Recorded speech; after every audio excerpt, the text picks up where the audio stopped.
ಕೇಳಲಿಕ್ಕಿಲ್ಲ, ಶೀಂತಿ ಮಾಡ್ಲಿಕ್ಕಿಲ್ಲ, ಗೊತ್ತಾಯ್ತಲ್ಲ. ಹೊತ್ತಲಲ್ಲಿ ಆಲ್ಕಲದಲ್ಲಿ ಎತ್ತು ನಮಗೂ ಸುಮ್ಮನೆ ಹೇಳ್ಬೇಡ. ಇಲ್ಲಿ ಸರಿಯಾದ ಪ್ರಶ್ನೆ, ಸರಿಯಾದ ಉತ್ತರ, ಸರಿಯಾದ ಉತ್ತರ, ಸರಿಯಾದ ಪ್ರಶ್ನೆ, ಸರಿಯಾದ ಪ್ರಶ್ನೆಗೆ ಸರಿಯಾದ ಉತ್ತರ. ಹೌದು, ಸರಿ ಉಂಟು. ಈಗ ನಾವು ಮುಂದಕ್ಕೆ ಹೋಗೋಣ. 10, 9, 8, 7, 6 ಉಳಿದಿದ್ದು ಇದಲ್ಲವೇ? ನಮಸ್ಕಾರ ಸ್ವಾಮಿ. ನಮಸ್ಕಾರ. ನಮಸ್ಕಾರ. ನಮಸ್ಕಾರ. ನಾವು ಯಾರು ಗೊತ್ತಾಯ್ತಾ? ಬ್ರಾಹ್ಮಣರು ಅಂತ ಗೊತ್ತಾಯ್ತು. ನೂಲಕ್ ನೂಲು ನಾವು ಬ್ರಾಹ್ಮಣರು. ಹೌದು. ಮೊದಲಲ್ಲೂ ನಾವು ಮಾಣಿಗಳು. ಮಾಣಿಗಳು. ಹೌದೌದು. ಹಾಗಂತ ಇವತ್ತು ಇಲ್ಲಿಗೆ ಬರ್ಲಿಕ್ಕೆ ಉದ್ದೇಶ ಏನು? ಏನು ಬಾಗೋತ್ಲೆ ನಮ್ ಗುಲ್ಗಲೊಬ್ಳು ಹೋದ್ಲಲ್ಲ. ಹೌದಾ? ವಾಲ್ಮೀಕಿ ಗುಲ್ಗಲು ಹೋಗಾಯ್ತಾ? ಅಯ್ಯೋ, ಶಿಷ್ಯರಾದ ನಮ್ಮನ್ನೆಲ್ಲ ಮೇಲ್ ತಲಬೇಕು ಅಂತ ಪ್ರಯತ್ನ ಪಟ್ಟಂತ ಗುಲುಗಲೇ ಮೇಲ್ ಹೋಗ್ಲಿಲ್ಲ, ಕೆಳಗ್ ಹೋದ್ಲು. ಕೆಳಗ್ ಹೋದ್ರೆ? ಹೌದೌದು. ಅಂದ್ರೆ ಪಾತಾಳದಲ್ಲಿ ಆದಿಶೇಷ ಮಾದುವಂತ ಯಾಗಕ್ಕೂ ಗುರುಗಳು ಹೋಗಿದ್ದಾನೆ. ಹೌದು ಸ್ವಾಮಿ. ಹಾಗಪ್ಪ ಹೋಗುವಾಗ ಗುರುಗಳು ನಮಗೆಲ್ಲ ಹೊಣೆಗಾಲಿಕೆ ಒಪ್ಪಿಸಿಯೇ ಹೋಗಿದ್ದಾನೆ. ನಿಮ್ಗ? ಹೌದೌದು. ಈ ಯಾಗ ಮಾಡ್ಲಿಕ್ಕೆ ಬೇಕಾದಂತ ಕುಸಸಮಿ ಇದೆ, ದರ್ಭೆ, ಇದನ್ನೆಲ್ಲ ಒಣಕ್ ಹೋಗಿ ಒತ್ತು ಮಾತ್ಕೊಂಡು ಬನ್ನಿ ಮಕ್ಕಳೇ ಅಂತ ಹೇಳಿದ್ದಾಳೆ. ಗುರುಗಳ ಆದೇಶದಂತೆ ಒಣಕ್ ಬಂದದ್ದು ಸ್ವಾಮಿ. ಅದೆಷ್ಟ ಮಣಿಗಳೆಲ್ಲರೂ ಕೇಳಿ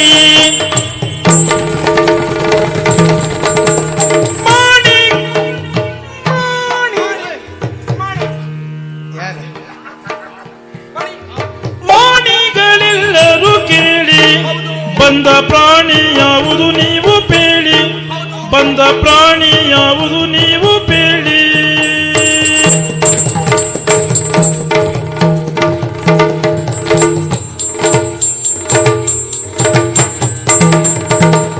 ಶೋಣಿಯೋಳ್ ಅತಿ ಚೋದ್ಯ ನಾನೀಗ ಕಂಡೆನು, ಶೋಣಿಯೋಳ್ ಅತಿ ಚೋದ್ಯ ನಾನೀಗ ಕಂಡೆನು. ಜಾಣರಾದರೆ ಮನಗಾಣಿಸಿಕೊಳ್ಳಿರಿ, ಜಾಣರಾದರೆ ಮನಗಾಣಿಸಿಕೊಳ್ಳಿರಿ.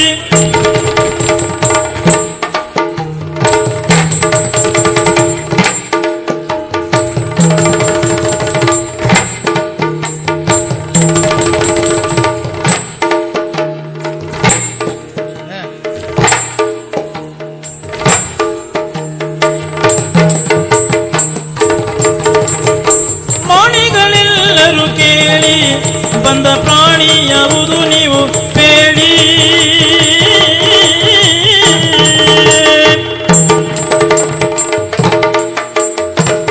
ಓ ಮಾನಿಗಳೇ, ಓ ಮಿತ್ರ, ಮಾನಿಗಳೆಲ್ಲರೂ ಕೇಳಿ ನಿಮ್ಮಲ್ಲೇ ಒಂದು ಪ್ರಶ್ನೆ ಕೇಳ್ತಾ ಇದ್ದೇನೆ.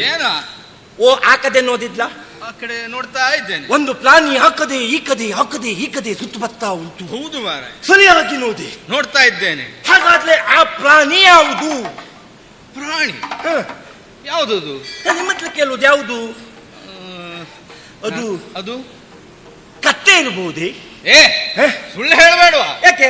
ಕತ್ತೆ ಆಗಿದ್ರೆ ನಿನ್ನ ಹಾಗೆ ಇರ್ತಿತ್ತಲ್ಲ. ಹೌದಲ್ಲ, ಕತ್ತೆ ಅಲ್ಲ. ಹಾಗಾದ್ಲೆ ಆನೆ ಇರಬಹುದೇ? ಆನೆಯ? ಆನೆ ಹೌದೇ ಅಂತ ಆಡ್ಲೆ ಆನೆಗೆ ಮುಂದ್ಗಡೆ ಬಾಲ ಉಂಟು. ಯಾವಾಗಿಂದ? ಮುಂದ್ ಬಾಲ ಹಿಂದು ಬಾಲ ಉಂಟು. ಇದಕ್ಕೆ ಹಿಂಗದೆ ಮಾತ್ರ ಬಾಲ ಉಂಟು. ಹೌದು.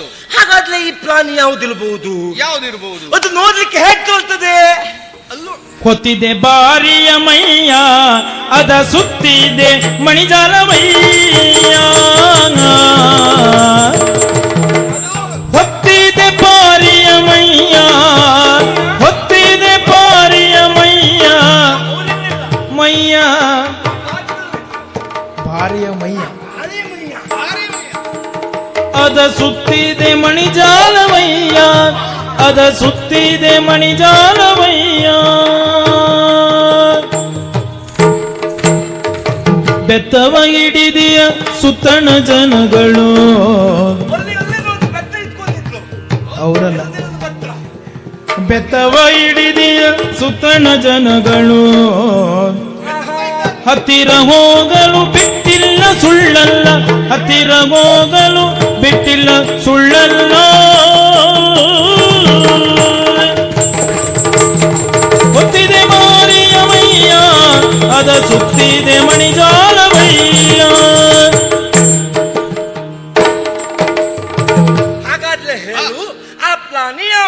ನನಗೂ ಆಶ್ಚರ್ಯ ಆಗ್ತಾ ಉಂಟು. ಯಾಕೆ ಅದು ಹೇಗುಂಟು ನೋಡ್ಲಿಕ್ಕೆ? ಯಾವತ್ತೂ ನೋಡಿದ್ದಿಲ್ಲ ನಾನು. ನಾನು ಇವತ್ತೇ ನೋಡುದು. ಹೌದು ಹೌದೌದು. ಯಾವುದಿರ್ಬೋದು? ಯಾವ್ದಿರ್ಬೋದು? ಅದು ಹೊತ್ತಿದೆ ಬಾರಿ. ಯಾವುದು? ಮೈಯ ಇಲ್ಲಿಲ್ಲ. ಹೌದಲ್ಲಿದ್ದು ಘಟ್ಟ ಮೇಲಿಂದ ಬಂದು ಹೊತ್ತಿದೆ ಬಾರಿ ಮೈಯನ್ನು ಹೊತ್ತಿದೆ. ಹೌದು. ಆಭರಣಗಳಿಂದ ಶೃಂಗಲಿಸಲ್ಪಟ್ಟಿದೆ. ಹಾಗಾದ್ರೆ ಈ ಪ್ರಾಣಿ ಯಾವುದು ಪುಣ್ಯಾತ್ಮ? ಯಾವ್ದಿರ್ಬೋದು? ನನಗೂ ಗೊತ್ತಿಲ್ಲ, ನಿನಗೂ ಗೊತ್ತಿಲ್ಲ, ಇಲ್ಲಿದ್ದವಳಿಗೆ ಅಲ್ಲಿಗೂ ಗೊತ್ತಿಲ್ಲ. ಹಾಗಂತ ಇದು ಯಾವುದು ಅಂತ ಗೊತ್ತಾಗಬೇಕಾ? ಅದು ಒಬ್ಬನಿಗೆ ಮಾತ್ರ ಹೇಳಲಿಕ್ಕೆ ಸಾಧ್ಯ ಉಂಟು. ಯಾರಿಗೆ? ಯಾರು ಹೇಳು? ನಮ್ಮ ಗುರುಮಠದಲ್ಲಿ ಒಬ್ಬ ಇದ್ದ. ಅವನಿಗೆ ಭಯಂಕರ ಹುಣಸೆ ಹಣ್ಣು. ನನ್ನಷ್ಟು ದೊಡ್ಡ ಬುದ್ಧಿವಂತರು ಈ ಗುರುಮಠದಲ್ಲಿ ಯಾರೂ ಇಲ್ಲ ಅಂತ ಅವನಿಗೆ ತಲೆಯಲ್ಲುಂಟು. ಒಂದು ಕೆಲಸ ಮಾಡುವ, ಅವನನ್ನೇ ನಾವು ಇಲ್ಲಿಗೆ ಕರೆದು ಈ ಪ್ರಾಣಿ ಯಾವುದು ಅಂತ ಅವನ ಹತ್ರ ಕೇಳಿದ್ರೆ ಉತ್ತರ ಸಿಗ್ತದಲ್ಲ? ಉತ್ತರ ಸಿಗ್ತದೆ. ಲವಕುಮಾರ ಕಲಿಯುವ. ಲವ ಲವ ಲವ ಲವ ಲವ ಲವ ಲವ ಲವ ಲವ ಲವ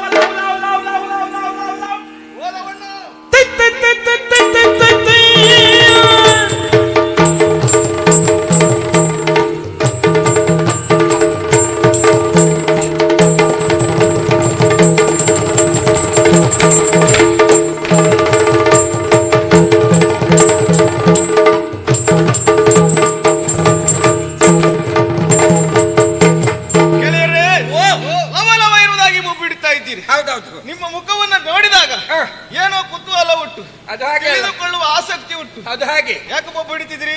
ಈಶ್ವರ ದೇವರ ತಲೆಯಲ್ಲುಂಟು ಬಿಲ್ವ ಪತ್ಲೆ, ನಾರಾಯಣ ದೇವರ ತಲೆಯಲ್ಲುಂಟು ತುಳಸಿ ಪತ್ಲೆ, ನಮ್ಮಿಬ್ಬರ ತಲೆಯಲ್ಲುಂಟು ಇವತ್ತು ತಾಪತ್ಲೆ. ಸುಳ್ಳು ಹೇಳಬೇಡ. ತಾಪತ್ಲೆಯಲ್ಲಿದ್ದೇವೆ ಇವತ್ತು ಅಂತ ಹೇಳ್ಬೇಡ. ಯಾವತ್ತು ಪ್ರತಿನಿತ್ಯವೂ ಇರುವುದೇ ನಿಮ್ಮ. ಇವತ್ತೊಂದು ಸಮಸ್ಯೆಯಲ್ಲಿ ತಿಕ್ಕೊಂಡಿದ್ದೇವೆ. ಏನೋ ಮಿತ್ರ? ಈಗ ಈ ನಮ್ಮ ಗುರುಮಠದಲ್ಲಿ ಬುದ್ಧಿವಂತರು ಅಂತ ಹೇಳಿದ್ಲಿ ಯಾರು ಹೇಳೋದು? ಒಂದು ಗುರುಗಳು ಕರೆಯುವುದು ನನ್ನ ಅಣ್ಣನನ್ನ, ಇನ್ನೊಂದು ನನ್ನನ್ನು. ನಿಜವಾಗಿಯೂ ನೀವಿಬ್ರು ಅಣ್ಣ ತಮ್ಮ ಬುದ್ಧಿವಂತರಾಗುವಲ್ಲಿ ನಮ್ಮಿಬ್ಬರ ತ್ಯಾಗ ಎಷ್ಟು ಉಂಟು ಅದು ಗೊತ್ತುಂಟ? ಇನ್ನೊಬ್ರು ಬುದ್ಧಿವಂತ ಆಗುವುದಕ್ಕೆ ಮತ್ತೊಬ್ಬರು ತ್ಯಾಗ ಇರ್ತದ? ಅದರಲ್ಲೂ ನನ್ನ ತ್ಯಾಗ ತುಂಬಾ ಉಂಟು. ನಾ ತಿಳಿದ ಮಟ್ಟಿಗೆ ಗುರುಗಳು ನಮ್ಮ ಶ್ರಮ ಕೊಡುವ ಹಾಗೆ ಮಾಡಿದ್ರು, ಅದರಿಂದ ನಾವು ಬುದ್ಧಿವಂತರಾದದ್ದು. ನಿನ್ನದ್ಯಂತದ್ದು? ನಿಜವಾಗಿಯೂ ನಾವೆಲ್ಲ ಜಡ್ಲಾದ ಕಾಲನುವೇ ನೀವಿಬ್ರು ಬುದ್ಧಿವಂತರಾದ. ಸರಿ ಹೇಳಿದ. ಮತ್ ನಾವು ಬುದ್ಧಿವಂತರಾದ್ರೆ ನೀವು ಹೇಗೆ ಬುದ್ಧಿವಂತರಾಗ್ತೀವಿ? ಅದು ಸತ್ಯವೇ.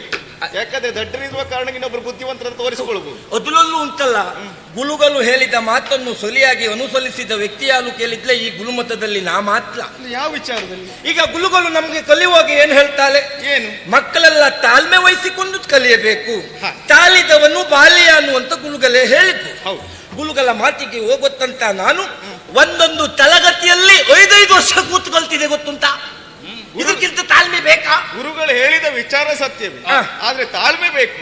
ಯಾವ ವಿಷಯದಲ್ಲಿ ಅಂತ ಉಂಟು? ಯಾವುದಿಲ್ಲ, ಕಲಿಯುವ ವಿಷಯದಲ್ಲಿ ತಾಳ್ಮೆ ಇರಬಹುದು, ಆಸಕ್ತಿ ಹೆಚ್ಚಿರಬೇಕು. ಹಾಗಾದ್ರೆ ನಮ್ಗಿಂತ ನೀನೇ ಬುದ್ಧಿವಂತ ಅಂತ ಹೇಳುವುದ? ನಾನು ಹೇಳುವುದಲ್ಲ, ಗುರುಗಳು ಹೇಳಿ. ಹಾಗಾದ್ರೆ ನೋಡುವ, ನಾನು ನಿನ್ನಲ್ಲಿ ಕೆಲವು ಪ್ರಶ್ನೆಗಳನ್ನು ಕೇಳ್ತೇನೆ. ನೀನಾ? ಹೌದೌದೌದು.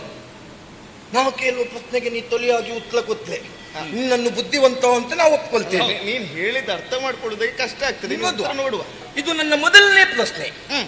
ಒಂದು ವಿಮಾನ ಹಾರಾಟ ಮಾಡ್ತಾ ಇರ್ತದೆ, ಆ ವಿಮಾನದಲ್ಲಿ ಹೊತ್ತು ಇಟ್ಟಿಗೆಯ ತುಂದಿರ್ತದೆ.